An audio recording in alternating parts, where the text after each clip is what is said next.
Hello viewers, KJ Hammond here, welcoming you in for the first installment of Brand Nute Sports. Let's get down to business. So for the first episode, I want to talk about a subject that may be taboo in a few places.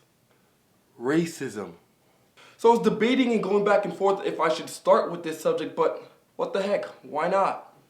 So about a week ago, Cam said this.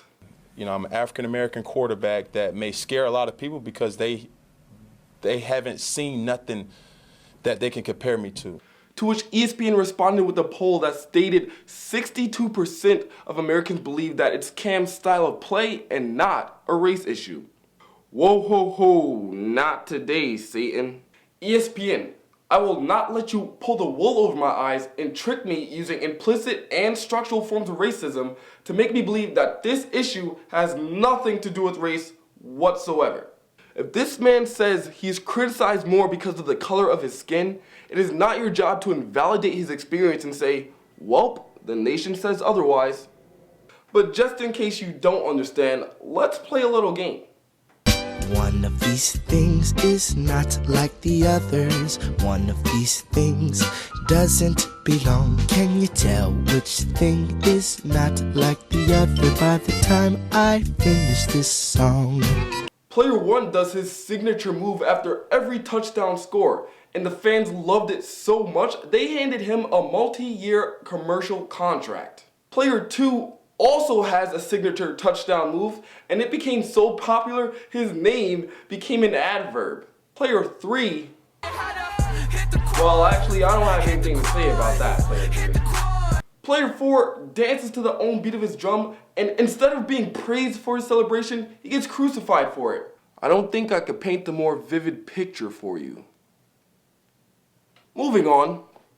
So Michael Smith and Jamil Hill from ESPN's His and Hers.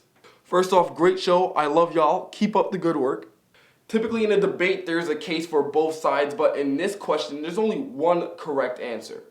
Cam Newton is the most polarizing and influential player in the NFL, competing for an MVP, and about to walk into the greatest sports platform in America today.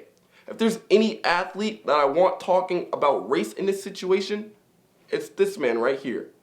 So just as anticipated, Pandora's box of race was opened, and then reporters got the audacity to do this. Why don't you want all that right now? Don't you believe? No, it's not.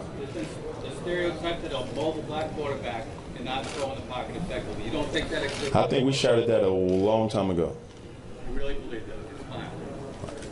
Why don't you back it up and say something? Why should I back it up? Because you brought up the topic and it's still an issue in the minds of a lot of That's not an issue. It's an issue for you. Okay, it's not just for me. I'm not making choices. Well, excuse me, I didn't know this was the Salem witch trials of Cam Newton. If Cam refuses to back up something that I said earlier, it's totally okay. You know why? Because talking about race can get tiresome. Shoot, I'm tired right now. It hasn't even been 3 minutes yet. This man has probably been addressing race all his life. And when he wakes up in the morning, his first thoughts are probably, how will I survive not just as a black quarterback in the NFL, but as a black man in America? Meanwhile, your first thoughts are probably, how will I survive now since the barista at Starbucks handed me a grande when I ordered a venti? That, my friend, is what you call privilege.